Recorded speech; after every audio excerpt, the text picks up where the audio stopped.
Para te atualizar também sobre duas finais para o São Paulo nos próximos dias. Já o São Paulo viu seu programa de sócios torcedores despencar. Vou trazer números preocupantes. Para completar, a SAF do São Paulo cada vez mais distante, sem falar nas últimas de mercado, bastidores, finanças e muito mais. Sempre bom ter vocês por aqui, sem perder tempo. Pedir para deixar like, se inscrever no canal e ativar as notificações. E o São Paulo fará duas finais de campeonato nas duas próximas partidas dentro de casa. Aí você deve estar pensando que eu endoidei de vez. Afinal de contas, qualquer final está bem distante daqui. Mas é que, para a realidade do São Paulo, os confrontos de sábado contra o Curitiba no Campeonato Brasileiro e de terça-feira contra o Bolívar pela Sul-Americana são muito, mas muito importantes. E marcam o retorno do time ao Morumbi, palco que o São Paulo não joga há muito tempo. Jogo de sábado às 21 horas contra o Coxa já tem 25 mil ingressos vendidos. E a partida é super importante porque o São Paulo estacionou no Brasileiro. Foram só 3 pontos conquistados nos últimos 24 disputados. Com isso, São Paulo caiu para o 12º lugar. E hoje tem apenas 4 pontos a mais do que o Remo, que é o penúltimo colocado. Uma vitória contra o Curitiba serve para dar uma acalmada nos ânimos e para distanciar o São Paulo do Z4. Já em caso de derrota, o São Paulo pode terminar a próxima rodada do Brasileiro muito, mas muito ameaçado pela zona de rebaixamento. A partida de terça-feira contra o Bolívar é tão importante quanto. Isso porque uma vitória por qualquer placar coloca o São Paulo nas quartas de final, possivelmente para enfrentar o Boca Juniors, que venceu o Recoleta em casa nessa terça-feira por 3-1. Além da passagem para a próxima fase, o São Paulo assegura 3 milhões e 600 mil reais, prêmio prometido pela CBF. E dinheiro no São Paulo anda em falta. Qualquer grana seria super bem-vinda, uma grana desse valor certamente ainda mais. Pergunta que eu deixo para você, torcedor são paulino. Seu grau de confiança para os jogos contra Curitiba e Bolívar. Você pensa que o São Paulo é capaz de vencer os dois? Vence um, empata outro? Usa o espaço para comentário e dá uma de mãe de Iná, palpitando sobre esses jogos, beleza? E o programa de sócios torcedores do São Paulo despencou. A última atualização aponta que o Tricolor tem hoje menos de 30 mil sócios torcedores titulares. Esse é o menor número registrado pelo São Paulo desde janeiro de 2022.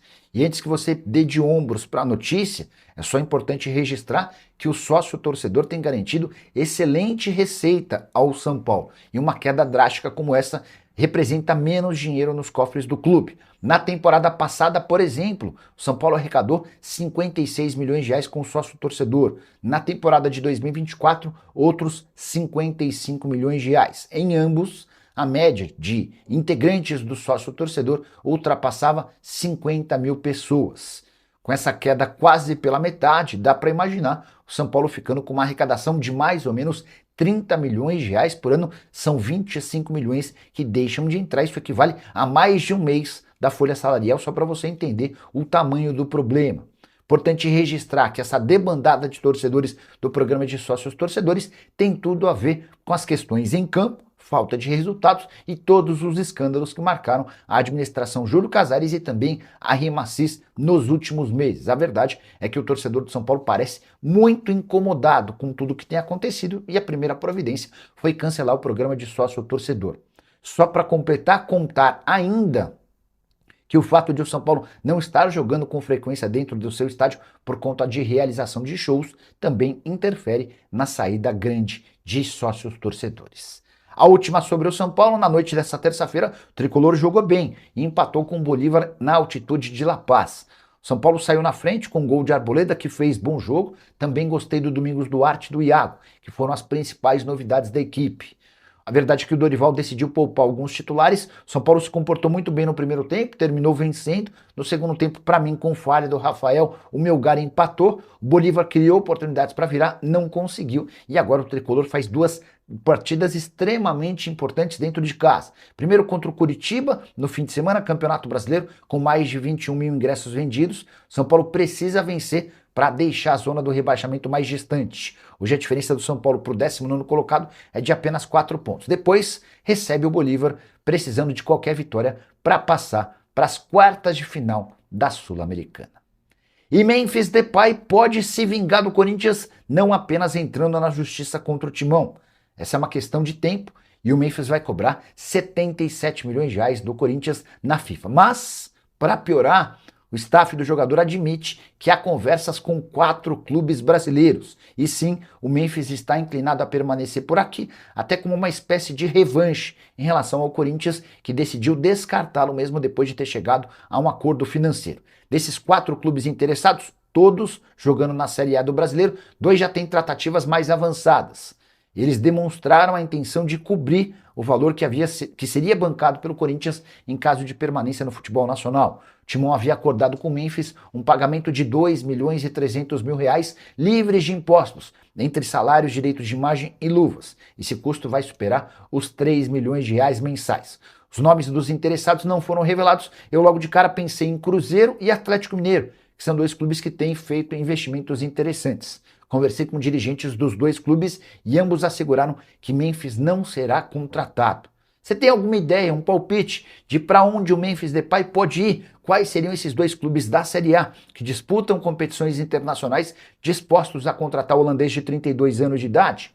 Só para completar, registrar o que disse o Memphis Depay em suas redes sociais depois do não acordo com o Corinthians, abre aspas, muito decepcionado em ler que o Corinthians decidiu não honrar nosso acordo em vigor para estender meu contrato por mais 2 anos. E eu não queria essa situação e sempre respeitei o clube, mas agora sou forçado a reagir com firmeza para preservar meus interesses. O que ele quer dizer nessa parte da nota é que vai cobrar na FIFA não os 43 milhões de reais que receberia referentes à dívida por conta de não pagamento de bônus, mas sim 77 milhões de reais. Essa diferença se dá por conta de uma série de multas, entre outras coisas, que ele abriria a mão para renovar o contrato. Um verdadeiro caos, enorme confusão à vista. Nos próximos dias a gente vai ouvir as entrevistas do presidente Osmar Stabile, do Corinthians, e também do Memphis Depay.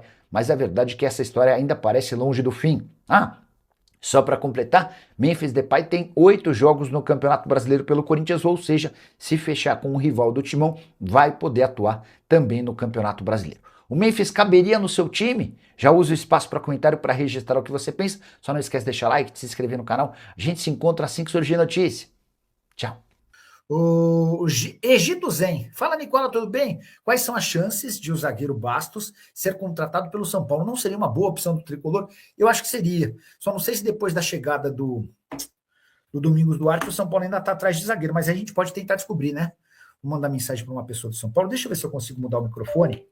Acho que a gente vai ter uma capacidade de áudio melhor, né? Espera aí. Estava configurando o meu Apple Watch, eu esqueci a senha do Apple Watch, cara. É horroroso isso. Estou tendo que reconfigurar, enfim, depois a gente resolve isso. Áudio, microfone, wireless. Me digam se vocês escutam melhor, tá? Vocês estão me escutando bem? Bem? Bom, eu ia perguntar sobre o Bastos, né? Mandar mensagem para uma pessoa. Não, como é que é o nome dessa pessoa? Aqui. Boa noite. Tudo em ordem por aí? Passando para saber alguma chance de o Bastos, ex-zagueiro do Botafogo, ser contratado. Mandei a pergunta por aqui, tá? Assim que tiver alguma resposta, já conto para vocês. Tinha mandado no começo da live, um de vocês perguntou, e o Bastos? Poderia virar reforço do São Paulo? Só se vendermos algum jogador. Estamos sem dinheiro mesmo. Boa. Beto Faramilho estava sumidaço. Fala, Nicola, sabe dizer a multa para tirar o Crespo do Atlas?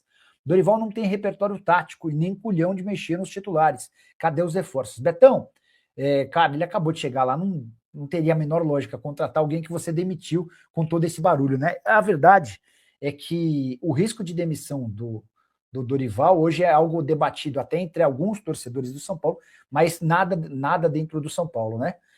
Imagino até por conta de um contrato mais curto no São Paulo, que ele tenha direito a salários até o fim do contrato. Dorival que ganha na casa dos 2 milhões de reais por mês. Mas também por conta da multa não dá para pensar em demitir. Nicola, o Leonardo Limeira da Silva. Nicola, você acha que os 3 trapalhões que demitiram o Crespo são culpados pela fase do time? Cara, o São Paulo é um acúmulo de coisas erradas. Até estava falando ontem lá no Tempo Técnico. O São Paulo é a prova de que o que começa errado tem tudo para terminar errado, né? Foram vários os problemas do São Paulo ao longo da temporada, né? Gol do Recoleta, que coisa louca, hein? Recoleta 1, Boca 0, tá? O que torna esse jogo interessante para nós. Mas bora lá. O São Paulo cometeu muitos equívocos. E a demissão do Crespo foi só mais uma, né? E o São Paulo, para mim, é um time ameaçadíssimo de rebaixamento. Ó, River Plate procurou o São Paulo pelo Bobadilha? 0, tá? Deixa eu agradecer a minha fonte. Então, essa pessoa do São Paulo admitiu que o Bastos pode ser um nome, desde que o São Paulo consiga vender um atleta. E em relação a Bobadilha o River procurando o São Paulo por Bobadilha, não há negociação. O José mandou mensagem, mas não mandou pergunta, a gente agradece do mesmo jeito, tá? Que mais? Bora para as perguntas de vocês. O Kleber Santos, boa noite, Nicola. Diretoria incompetente é essa. O Geva 1252. Salve, Nicola. Quem é que pode colocar o tricolor nos eixos de novo? Tem que virar SAF ou alguém pode ir ao clube? Eu acho que tem que virar SAF. Mas aí tem uma outra informação de bastidor importante. Os caras estão discutindo dentro do São Paulo a reforma do estatuto. E adivinhem, uma das possibilidades seria de reduzir o percentual de votos para que o clube se transformasse em SAF. Hoje, há necessidade de 75% do Conselho Deliberativo aprovarem a mudança para SAF. O que o pessoal discutiu? Bom, será que a gente não consegue alterar no novo estatuto 50% para aprovação da SAF? O pessoal da comissão disse não, vamos manter 75%. Ou seja, é aquela velha influência trabalhando para que o São Paulo não vire SAF em hipótese alguma. Ó, sobre o Cássio, quando é que tem a expectativa de volta? Ele vai sendo avaliado diariamente. Boa. Beleza. Renato Prado, boa noite, Nicola. Notícias. Boa noite, São Paulo. O Renato Prado quer saber notícias do São Paulo. Bom, já contei para vocês que o Bastos só interessa se o São Paulo conseguir vender atleta. Boa noite, Nicola. Como é que o São Paulo pode ganhar tendo uma árvore Caleri, um poste Luciano, um cone André Silva, um morto Cauli, um sem série para o Ferreirinha e um mão de alface e bracinho de jacaré, o Rafael? Meu Deus do céu. O Pauac, Nicola, algo do São Paulo? Pauac, te contar um bastidorzinho. O São Paulo comprou o ano passado o Matheus Ferreira, do Vasco. Menino que tá arrebentando o volante no Sub-20. Em algum momento, mais cedo ou mais tarde, vai ser usado no time principal, tá? E o Matheus, ele havia sido, entre aspas, comprado do Vasco por R$1,5 milhão. Mas, como o Vasco devia ao São Paulo pelo Léo Pelé, esse R$1,5 milhão não vai ser pago pelo São Paulo, tá? O Marcos Alves, Nicola, a diretoria do São Paulo monitora meias da Série B? Posso tentar descobrir, eu não tenho essa resposta não. Nicola, Caboclo se candidatou à presidência do São Paulo, sim. Ele ainda precisa de 55 apoios de conselheiros, tá?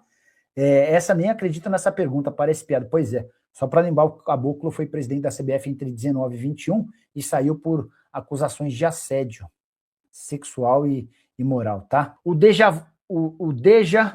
Boa noite, Nicola. O São Paulo não está interessado em zagueiro, e sim um meio e um atacante. Mandei mensagem para minha fonte, vamos ver se ela responde, tá?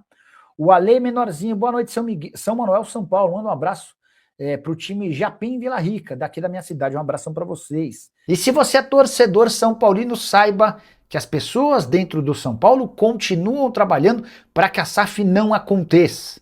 E eu vou te explicar por que de mais essa afirmação. O Tricolor está discutindo uma ampla reforma no Estatuto. E queria destacar em especial o artigo 58. Havia uma discussão sobre a exigência de um percentual de aprovação dentro do Conselho Deliberativo para que a SAF fosse aceita. O atual estatuto trabalha com 75% de aprovação do CD e havia um grupo pedindo que essa exigência caísse para 50%. Ou seja, você faz uma reunião no Conselho Deliberativo. Se metade das pessoas presentes votarem a favor da aprovação, o São Paulo poderia se transformar numa SAF. Mas adivinhem que a comissão montada para apresentar e sugerir essas mudanças manteve os 75% de aprovação do Conselho Deliberativo para que o São Paulo vire uma SAF. É só mais uma prova de como o São Paulo trabalha por meio de seus conselheiros, diretores e até o presidente, para que não se transforme em SAF. Por quê? Porque eles não querem sair do poder. A partir do momento em que o São Paulo vira uma SAF e se profissionaliza e passa a ter um dono, esses conselheiros, diretores e até o presidente se tornam rainhas da Inglaterra sem qualquer poder e nenhum, ou quase ninguém dentro do Conselho Deliberativo do São Paulo pensa dessa maneira. Queria acrescentar outra mudança no Estatuto do São Paulo.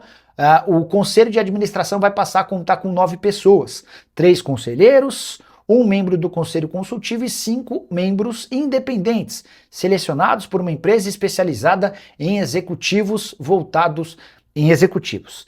Esses 5 conselheiros serão votados pelo Conselho Deliberativo a partir da indicação dessa empresa escolhida.